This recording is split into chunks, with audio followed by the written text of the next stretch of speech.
this episode of MythBusters. One.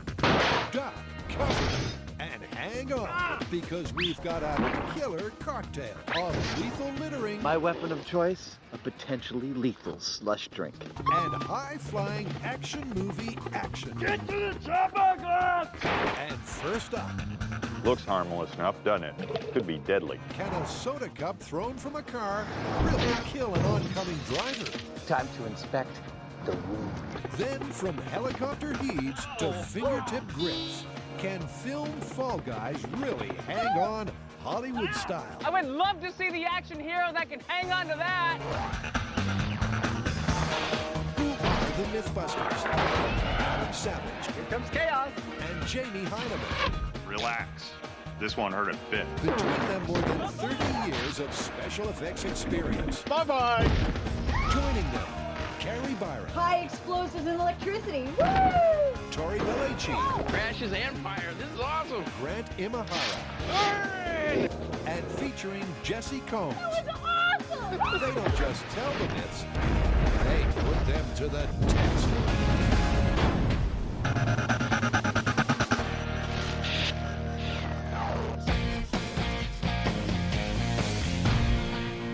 Close your eyes. I'm going to paint you a picture with words. Okay. I'm driving down the highway at highway speeds. I've just gone to a drive-in, and I've gotten a soda in a styrofoam cup. And it's the wrong soda. Oh, you hate that. I know. So I hurl the soda out the window, being a jerk, and it hits a car going in the opposite direction, also at highway speeds, pierces the windshield right in front of the driver, and kills her. A styrofoam cup does that? I know. That is crazy. As if simply littering wasn't bad enough, the villain of this myth allegedly killed the driver of an oncoming car with a styrofoam soda cup. Whilst traveling at highway speeds, our trash-happy perpetrator tossed his unfinished drink out of the window, which supposedly pierced the windshield of an innocent drive-by bystander with enough force to take them out permanently. Okay, now I want to paint you a word picture. I'm not going to close my eyes, though. That's fine. This is a quick one. We make a cannon that shoots a cup of soda. Huh? Really? I somehow pictured two cars going at each other jousting fashion, tossing cups out the window. No. I figure we'll get exactly to that place. But first, we need to know what the cup is filled with. Is it soda? Is it soda and ice? Is it ice alone? Is it a slush drink? We have to determine what filling has the most power, and what's better for that than cannon. Well, all right then. I thought you'd like it. So before the highway trash jousting can begin, I think that was a hit. the guys are going to arm themselves with an indoor air cannon the size of the Large Hadron Collider. Well, almost. I'd say that ought to do it. Their goal is to discover which of the various possible combinations of cup contents will impart the most force on impact. And speaking of the force, here's the Yoda of soda. So there you have it, our potentially deadly styrofoam cup. Now, for the purposes of our experimentation, I'm going to want to know exactly how much energy this cup imparts to something it hits, whether it's empty or filled with different substances. How am I going to do that? With this, a load cell. This little button here can tell me when I hit it with something exactly how much energy is transferred from the object to the load cell. But here we got an object that's too big and a load cell that's too small, so I'm going to increase the surface area of my load cell by placing it between these two nice heavy steel plates. Now, when this cup hits this first steel plate, that will transfer the energy to the button and tell me exactly how much energy this potentially lethal cup might have. It's ready. With the force plate in place, the guys will be able to accurately compare the impact of each cup fired from the cannon. Off at a rakish angle, I like it. So this is how this works. We've got our specially made pressure tank with a built-in fast-acting valve. Now when we open that valve, all that air comes out at high speed, heads straight down the barrel. Our cup comes out the end, hits this plate, pushes on the load cell. Bob's your uncle. So, Robert's your mother's brother. Every target needs a motivation. Yeah. And Jamie is the light at the end of the tunnel. But before Jamie gets a face full of soda, 3D Jamie wants to check the cannon is working with some alternative ammunition. Bet you've never seen a 100-mile-an-hour feather boa before. An interesting choice, and surely a world first. Ready for test fire number 1 in 3, 2, 1.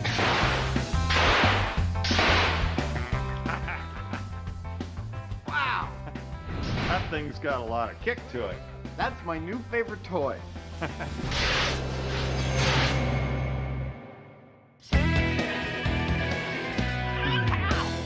So Fall Guys, what are we, testing myths about 80s TV shows? Ooh, can we do A-Team next? Yes and no. Yes, we can get to the A-Team, and no, we are not testing myths about 80s TV shows. We're actually going to test the myths about falling, or more accurately, not falling. So you're talking about like the classic Hollywood scenario where somebody's hanging on to a high edge using nothing but their fingertips. Exactly. This sounds awesome. To cling on by your fingertips is a classic silver screen cliche. Apparently, in any action movie, the hero can hang on indefinitely. But are any of the many variations really viable? To find out, the team will take on 2 of the most common. First, can you really just hang on until help comes along? Then, hauling yourself into a helicopter. Is it fact or film fiction? You guys, I have the perfect place to test this. There's a fire training tower in Pleasanton. It's got ledges all around, easily accessible rooftop, and it's pretty tall. Well, as far as the hang time test goes, there's one thing I'd like to add, and that's edge thickness, and see how that affects how long you can hold on to. Okay, well, we can build something that clamps onto the ledge that we can easily adjust from 4 inches to ½ an inch. Then we can correlate hang time to ledge thickness. Well, since we're going to be working from heights, it's going to be pretty dangerous. So why don't we get a professional climber to come in? That way we'll be belayed. So if we do fall, no one gets hurt. And you know, we can use hand to see how well a professional does compared to us average Joes. What are we waiting for? So the team head on out to hang out at the perfect place to, hang out. All right, now when we talked about this in the blueprint room, it seemed pretty straightforward. Whoa, this is high. I mean, we just grab onto an edge and see how long we can hang on. But now, standing on top of the 75-foot building, I'm wondering, is this really necessary? I mean, can't we just test this hanging off a door frame? Well, not really, because a key component of this myth is motivation, and hanging from a great height will ramp up the fear factor. But just in case that's not enough, here's a quick demo. So we've got the perfect building for our experiment. The only thing that we're missing is adrenaline. Now, undoubtedly, when you're hanging on for your life, adrenaline is going to give you that little extra boost of oxygen and sugar that might help you hang on long enough for help to arrive. Now, just to get our juices flowing, we're going to demonstrate for you what would happen if something went horribly, horribly wrong with our old pal Buster. Look out below! Buster is falling from 70 feet. By the time he gets to the ground, he's going to be traveling at 45 miles an hour. But I mean, look at him right now. He actually looks pretty good. Oh, except for that. Ooh. This is the producer's idea of motivation. What is wrong with these people? With the team's nerves suitably primed, let's find out what's on the agenda. So the first thing we're going to test is how long you can hang on to a ledge. And to do that, I've built this, the Ledge-O-Matic. It's fully adjustable, so we can block off a controlled amount of ledge each time. And we'll get progressively smaller and smaller until we can no longer hang on. Then we'll have a good idea of how long an average Joe can hang on to a ledge. But before the action begins, let's meet the man who'll be pulling the piñata strings. Anybody got a bat? Aaron, a professional climber, is not only helping the team with their safety protocols. You're going to come over the edge, and then what I want you to do is say tension. He's set up the belay system so it won't support the climber's weight, at least until they fall. Good? Yeah, it feels real good.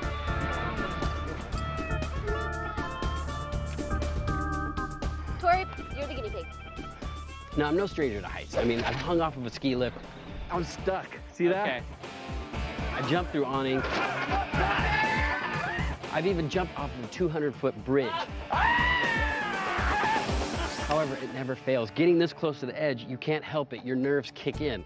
But I mean, what's the worst that could happen? I mean, the rope could break, and yeah, you could fall. But I mean, you know, you could probably survive a 75-foot fall. Be scared. Nah. Now, in the movies, people hang off of all shapes and sizes of ledges, and we are going to do the same. The goal is to come up with a set of data that correlates ledge thickness to hang time. Hook me in. And to start off with, we're going to use a nice fat ledge. I'm gonna double check it just in case. Yep, the ledge width will be starting at 4 inches, which should be plenty of room. Even for Fat Finger Belleci. Getting into position. Good luck, buddy. Man, this is kind of scary. I'm not gonna lie. Okay. Okay, so this is Tori test, 4 inches. Ready? Go. Hanging! How you feeling? Good. Don't let go. But even with plenty of room to get a comfortable grip, after just 30 seconds, the strain begins to show. How you feeling? Good? Fine. Concentrate. Sorry. And as Adam once said, Gravity, man. It's not just a good idea, it's the law. so unlike a Hollywood hero, Tori will inevitably fall. But exactly how that happens is a painful surprise. Uh-oh. You all right? I think you should be glad that I was a guinea pig. Oh, I'm bleeding all over like... If you're squeamish, look away, because when the damage is inspected, a deep gash is the result. But looking at this, it could have been much worse. Tori fell a full story before landing on a ledge, his shin taking the full force of the blow. Yeah, when I saw blood pouring out my pant legs, I knew it might be bad.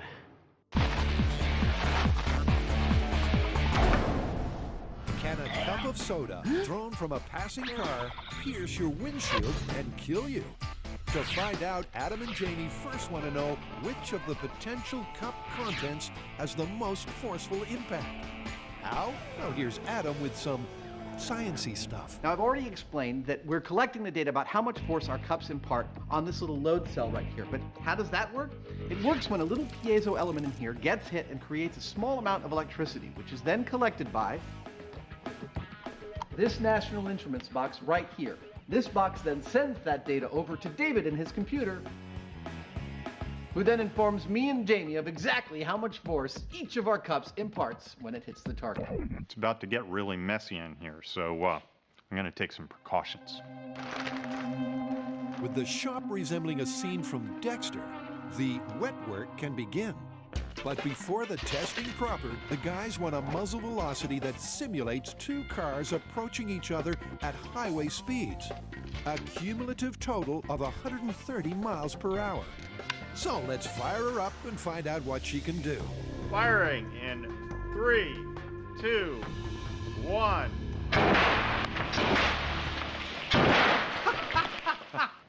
That was a lot of force. Yep, a lot of force, and a lot of fast. 190 miles per hour. That's only at 20 psi. It's a little bit fast for us. And to dial that back, Jamie has a neat idea that accounts for the fact that the cups will vary in mass. For these tests to be valid, all the cups have to hit their target at about the same speed. So after a lot of fussing around, I figured out that I can precisely tune the speed by the placement of the cup in the barrel. Okay, full cup of ice, 3 feet 8 inches, and that's how we're dialing it in. Firing in 3, 2, 1. The final speed was 134 miles an hour. It's perfect. So with their cannon firing at a constant speed, we'll soon find out who pulls the hardest soda cup punch. Here's a little story I like to call, "Oh, this soda's no good. They didn't put any ice in it. I'm gonna throw it out the window." 1 cup full of soda, wrapped in plastic, shot out of a cannon at 130 miles per hour. Coming right up. 632 grams. Firing in 3, 2, 1. That's too much fun. Well, your laminated face is holding up quite well. So I see. You should consider doing that in real life. Laminating my face. Yeah. I just love looking at these like this. Beautiful. Beautiful. Can you imagine what that'd feel like if that actually hit your head? Final speed, 132 miles an hour. Awesome. What was the force? 3668. That's the number to beat. Weighing in at 632 grams, a full cup of soda, traveling at 132 miles per hour, has 3,668 pounds of force. What's next? Here's a little story I like to call, oh, I've ordered the soda, and I thought I got what I wanted, but I didn't order cherry cola, and this tastes like crap. So I'm gonna throw it all the way out the window. In the red corner, weighing in at 649 grams. is a mixed cup of soda and ice. Let's load her up. That remind you of working with cows on the farm? It does, actually. Okay, Bessie. It's gonna be all right. Firing soda and ice in 3, 2, 1. It's not getting old. No.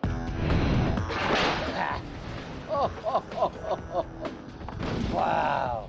Speed was 134 miles an hour. What was the force? 4331. 4331. That's pretty significant. Interesting. Despite a small difference in mass, there was a significant difference in the force of the impact. What's next on the menu of mayhem? Blue slush. It's basically half ice, half liquid, all ground up real fine. Whether that translates to a higher impact or not, I don't know. Personally, I think it's all about the mass, but that's what we're going to test to find out. Jamie's correct. Newtonian physics tells us, in a perfect world, providing they're all traveling at the same speed, the cup with the most mass will have the largest impact. And this puppy, if only just, is the heavyweight of the litter. You think there'll be a difference between the blue stuff and the red stuff? Only by a few photons. Slush drink in 3, 2, 1.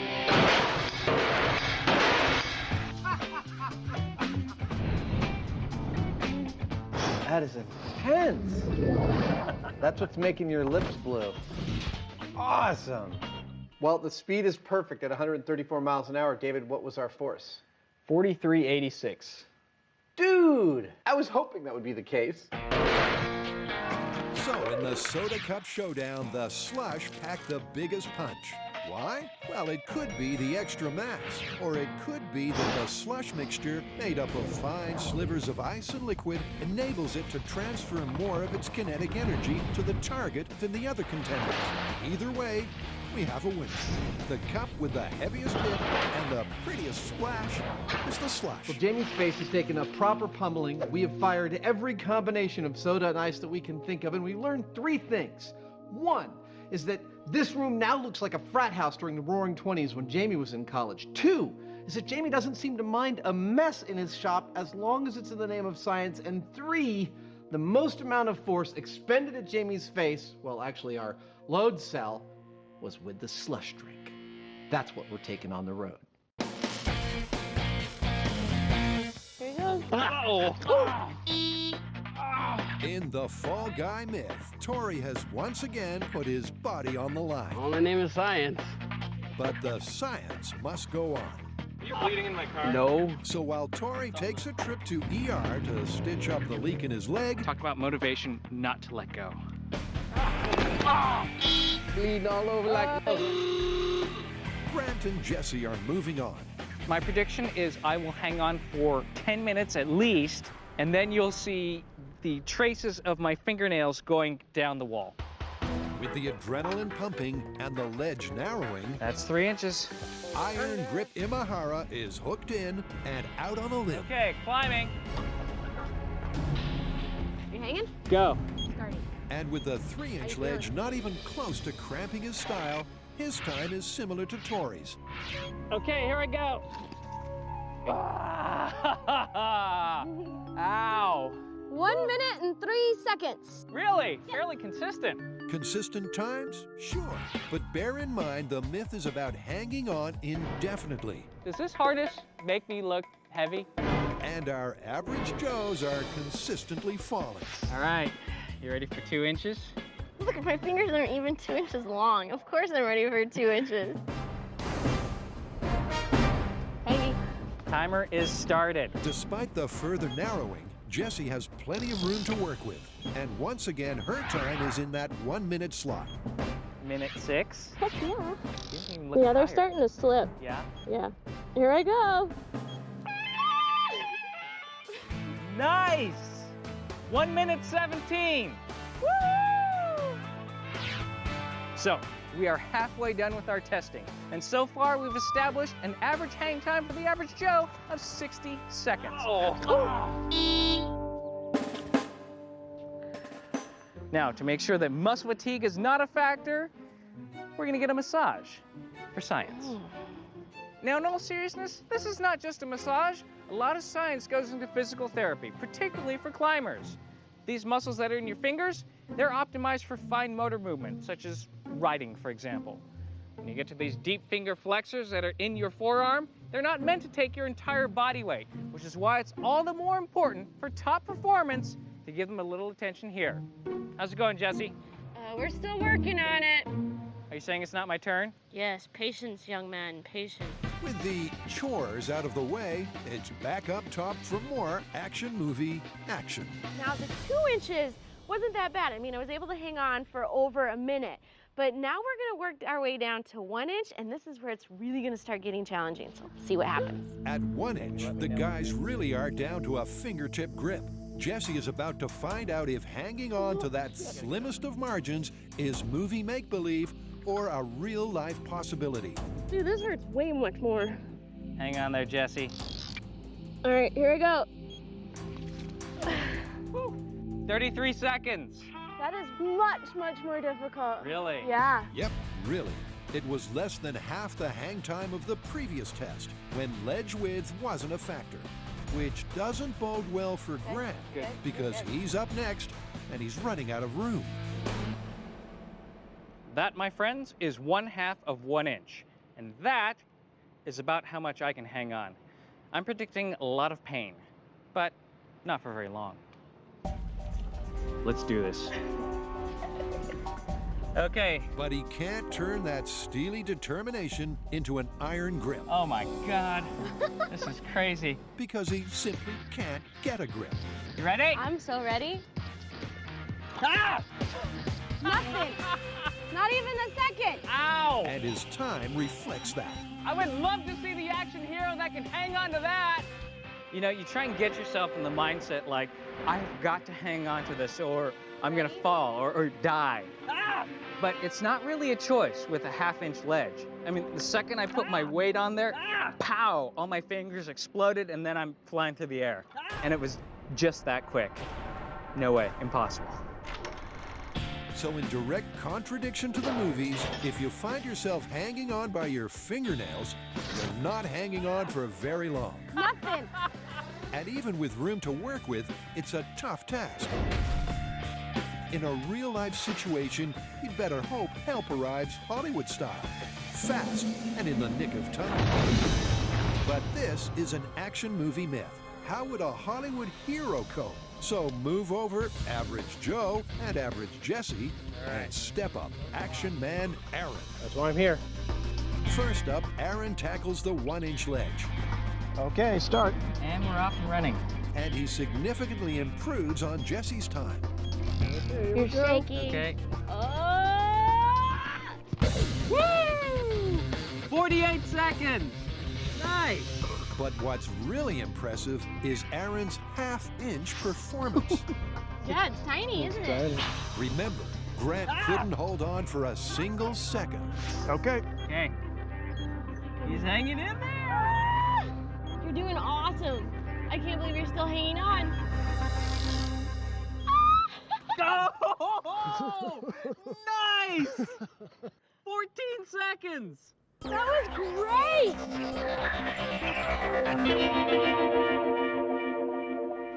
All right, so even if you're a super strong climber, you only got about 14 seconds before you fall off a super skinny ledge. Yeah, I mean, this whole idea that you can hang on indefinitely in action movies, totally busted. Yeah, busted.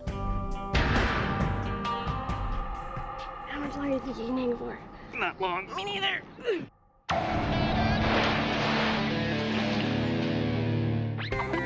In In their quest to test soda cup lethality, 1. Adam and Jamie have spent an afternoon firing drinks out of an air cannon and a laminated picture of Jamie. As you do. I think your face is holding up surprisingly well. Yeah, I don't usually react when I get hit in the face. And so far, they've seen that the slush drink is the heaviest hitter. But is that power enough to penetrate a windshield and give the driver a severe case of death? Moving on. I don't see why not. We have already determined the awesome power of non-trademark blue slush drink. Well, what's next then? Well, I think it's exactly what you stated at the beginning. We line two cars up facing each other, race towards each other jousting style at highway speeds, and I hurl a cup of blue slush drink right at your windshield. I don't think that'd be a good idea. Let's say we hang a windshield off to the side of my car and we aim the soda at that. Done. Let's do it. And first up, down by the bay shore with a circular saw, savagely salvages some windshields. Or at least tries to. Well, I'm feeling pretty beat. I haven't even got this windshield out, and already it's broken in like 4 different places. 6. I'm starting to think that there might be a better source for windshields. Isn't this simpler? I think so. With his handy home delivery of windshields, Adam goes to work. By hanging them off the side of the truck and placing Buster in the hot seat, Our crash test dummy will sit here. they'll be able to test the myth in safety. Well, safe for some. You know it's going to be a bad day when you're painted bullseye red. This may sting a little. And out on location, it's time to paint a picture. Here's how this whole thing's gonna play out. I'm gonna play the role of the passenger careening down the freeway at 60 miles an hour, sucking on a slush drink. I just got it, let's say the drive-through. Hey, that's not the one I ordered, I'll say, and cavalierly I will throw it out the window. Flies through the air and smack, it hits our windshield. If our cup happens to make it through our windshield and hit into Buster, well, we're going to have strategically placed shock watch stickers on both his chest and his head. And that way we'll know whether he got hurt. In case you've not seen them before, Shock Watch stickers are old friends of the show. They're a simple but effective way of demonstrating how much trauma Buster is exposed to. Any shock force above a certain value, from 50 to 150 Gs, causes them to break and register. So, Buster's ready. The course is ready. And after a couple of dry drive-bys, our drivers are ready. Beautiful. Looks harmless enough, doesn't it? Could be deadly. With blue slush in hand, let the lethal litter jousting begin. Jamie, are you ready to go? I'm in position and ready to go. Jamie in the truck and our perfectly tame racing car driver in the car will take this first run at a cruisy 40 miles per hour. 40-mile-per-hour run with a real slush drink. In 3, 2, 1, go. In the next test, they'll be facing off at a more realistic highway speed of 60 miles an hour. But for the moment, Adam's just getting his eye in. A little bit closer, Stig.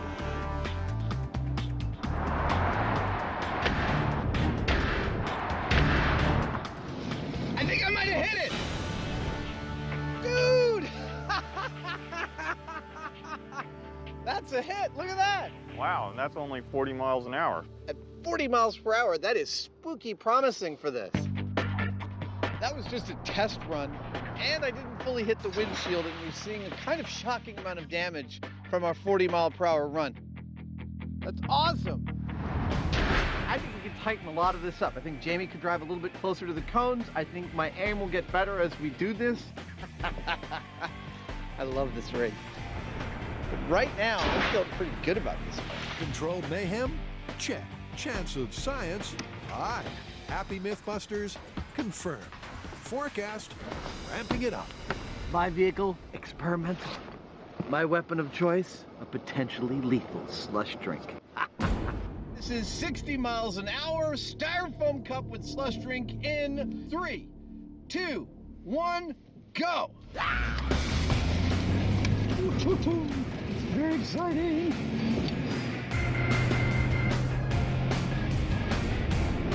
Looking really good.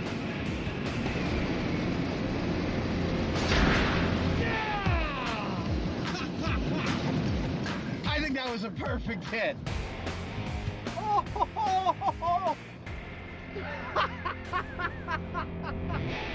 I don't know about you, but that'd kind of bum me out.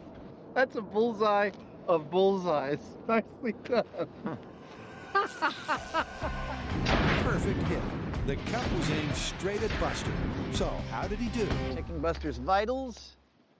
I can see them. They're all clean. Yeah, he didn't take any lethal damage, but hell, if that happened to your car, you'd be a very unhappy, probably unsafe driver. Well, not to mention the fact that you might well have a crash afterwards because you can't see anything. Exactly. There's no doubt the impact would have caused a crash, but incredibly, Buster seems to have escaped direct injury. And check out the big brain on Jamie, because he knows why. This windshield, like all windshields these days, is made out of laminated glass. What's that mean? Well, what they do is they take two sheets of glass and bond it together with a rubbery plastic in between. And that way, even though the glass goes all blotto like it does here, that membrane holds everything together. In fact, you can see on our high-speed camera how it ballooned out in the back when it got hit, but it didn't get a hole in it. Of course, sooner or later, we're going to put a hole in it.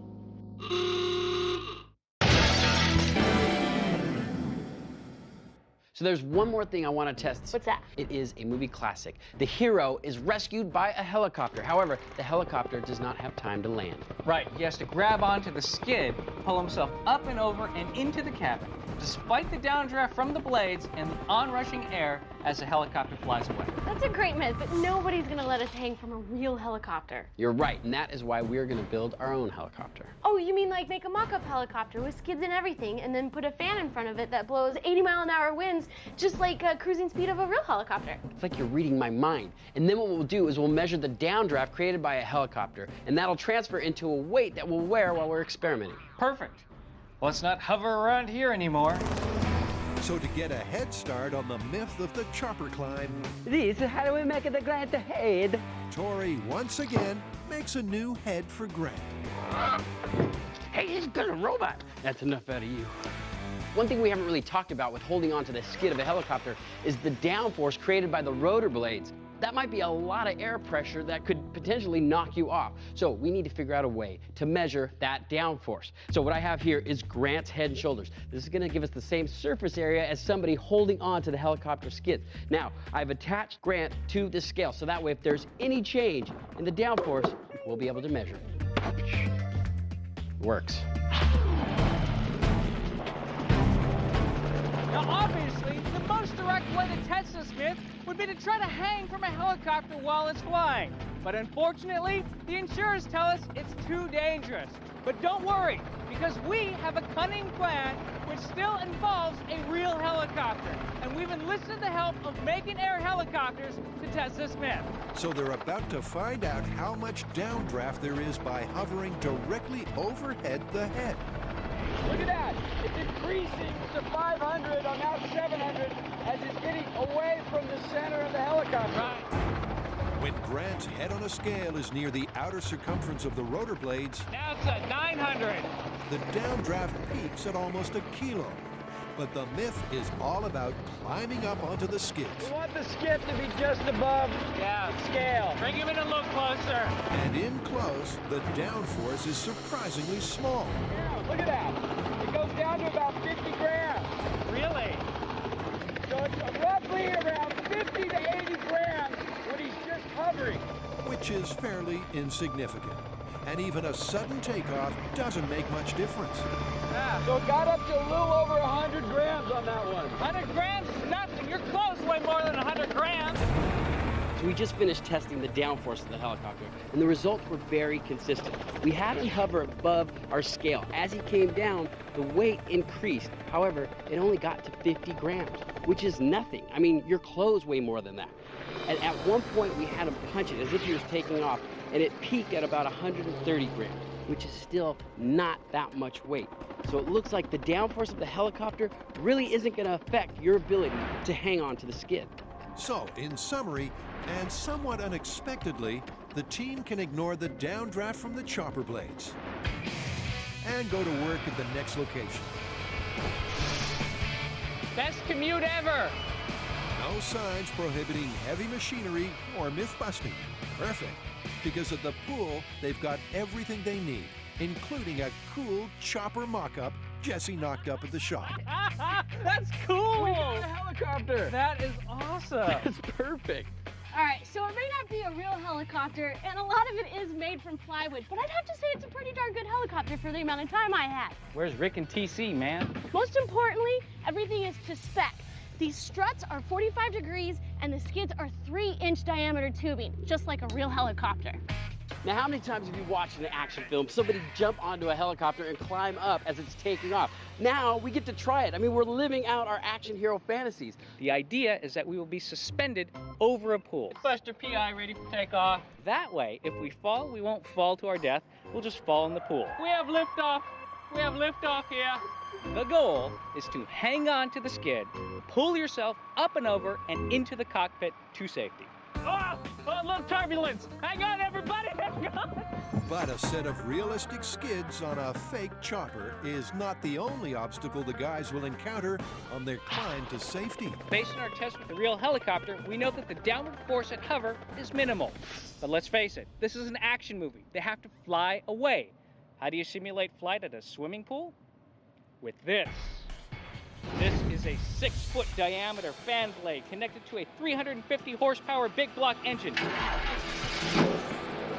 It's capable of generating wind speeds of up to 95 miles per hour. That's enough to simulate the cruising speed of our helicopter and more than enough to test this myth. That's like an instant hurricane. It might blow my clothes off. Maybe you should wear 2 pairs. Ladies, get ready.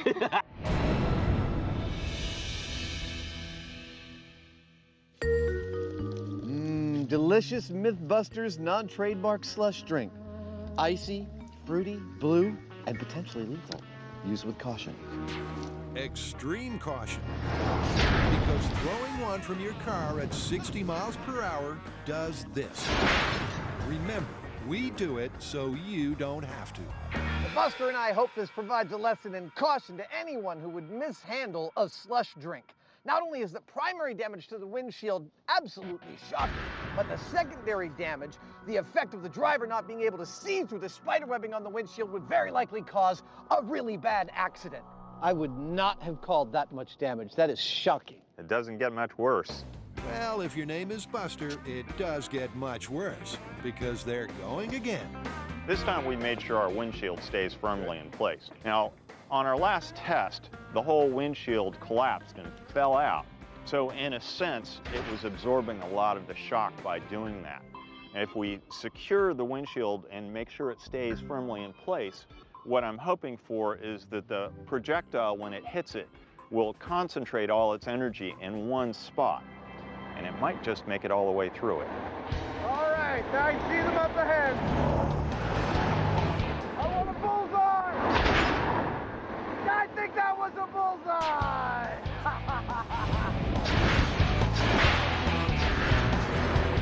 Time to inspect the wound. Oh, wow! Look at that! I am blown away. That is penetration. Did we trip anything on the guy? It doesn't look like it. So despite the promising-looking penetration, the windshield once again successfully dissipated the energy of the impact. Buster got wet, not dead. Looks to me like the windshield's actually taking a lot of the load. It's absorbing it. Yeah. Liquid makes it through, but it's more of a splash than some kind of a cohesive lump. Look, I have no doubt that if you took a hit from just the cup hitting you in the head at 120 miles an hour, it would kill you. I think this windshield is protecting him sufficiently. I do too. Well, several destroyed windshields and several delicious slush drinks later, I'm pretty satisfied that a slush drink does not create a primary lethal hazard on the freeway. It's not going to penetrate your windshield and kill you. Make no mistake, though, it creates a very serious set of secondary lethal hazards. One, it totally obliterates your ability to see through the windshield. Two, it covers you with sticky slush drink. Three, splinters of glass are covering your body and your face. All three of these things would be enough to cause a very, very serious accident. But as for the slush drink itself being lethal through a windshield, I say no. I say it's busted. Busted, but the fun's not done. We have liftoff here. Jesse, Grant, and Tori are about to live out their action movie dreams. They want to know, a la Hollywood, can you hop into a helicopter? All right, so this is what I think should happen, guys. We hang on, but we can't start doing any climbing until we actually hit the airstream. Well, then the goal here is to climb up onto the skid, get yourself safely inside the helicopter without falling into the water. All right, so who goes first? Not it. Not it. I guess I'll go first. Don't tell her about the piranhas. I think I'm gonna do just fine. I got a good technique, and it's gonna get me up and over. It's just those winds that I'm quite curious about. Yep, and it's those 80-mile-an-hour winds simulating a helicopter's cruising speed and the accurate undercarriage and skid structure that gives this test a seal of authenticity. But none of that stops stunt girl Jessie. She was slick, quick, and her technique looked like it was straight out of the stunt girl manual. Nice job! You're like a little monkey.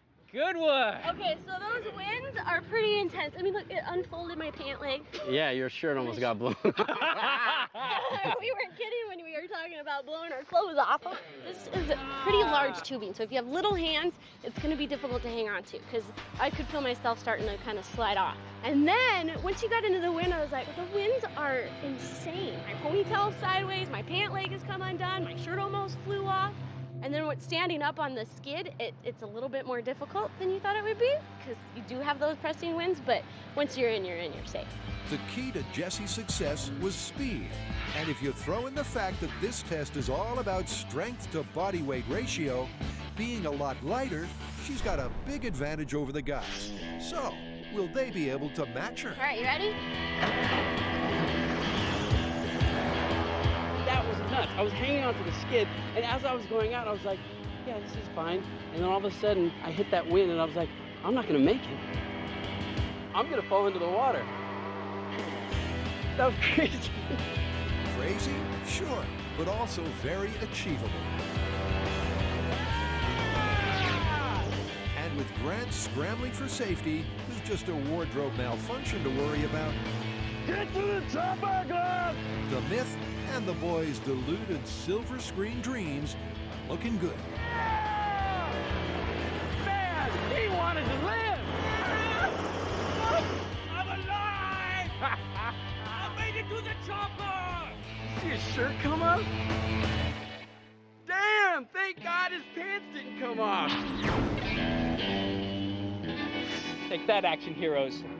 That was such a fun test, and it's possible to climb into a helicopter as it's taken off. Yeah, but it's definitely not as easy as it looks in the action movies. Well, so far, all of these Fall Guys myths are looking pretty good. You know what? I think we did pretty good for a couple of average Joes. Ooh.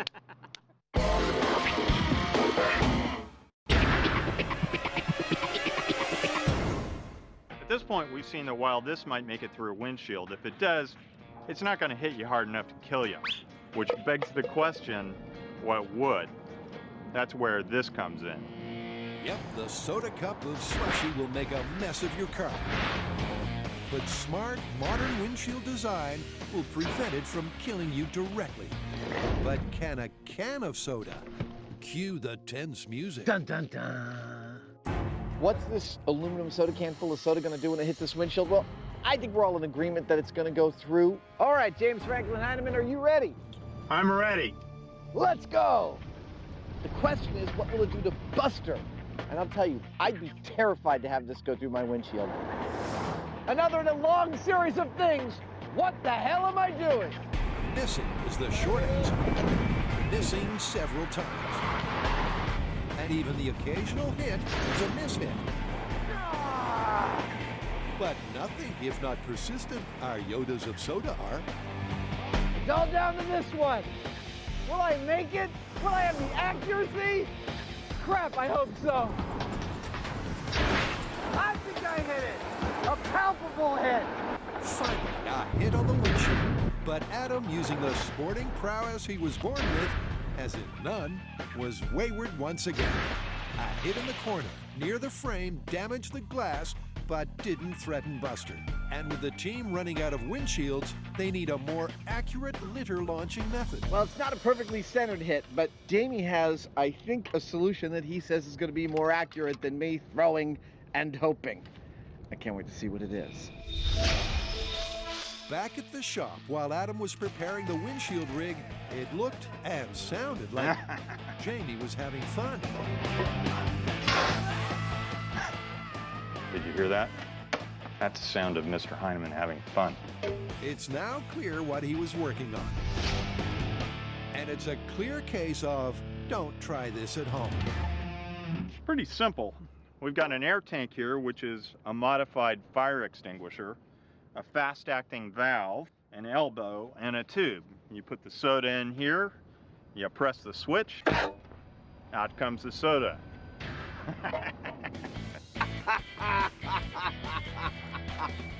Wow, I call it my little pop gun. that is awesome. Let's give it a shot. All right. Yep, in a strange mix of Mad Max and MacGyver, Jamie shoots at Buster with a can of soda from a shoulder-mounted air tank. All in aid of accurately hitting the target, which doesn't happen on the first go. Ho-ho! Well, that's a neat hole, but I need to hit the dude. Yeah, you want to go again? Again they go, but again, no dice. A direct hit, but still didn't hit the dude. Once again, Buster sees soda and shrapnel fly past his ears. And as this is the team's last piece of glass, it's back to basics. Looks like the only thing left to do is just shoot the sucker point blank. Actually kind of curious how this is going to turn out. Yeah, me too. Little pop gun in 3, 2, 1. Wow! Wow? Yeah. Not to mention, ow. You killed him. You tripped all the Shockwatch stickers in his chest. Is this awesome or what? We tripped all 3 of Buster's Shockwatch stickers, which tells us something that we often learn at the end of an episode of MythBusters. Everyday objects can, in fact, be made lethal if Jamie builds a gun to shoot them. Obviously, if somebody makes a cannon and fires a soda at you point blank, like I just did, you're gonna die. But a soda thrown out of another car into your car, well, unless you crash the car because of it, not so much. Where does that leave us? Well, we were able to create a lethal beverage. Yeah, but it was a can, not a cup, and we did that at point blank range. Good point. But I have to say that the styrofoam cup beverage, while it would do a lot of damage to your windshield, is not, on a primary level, lethal. That one is totally busted. Yeah, it's busted. Our work here is done. Okay.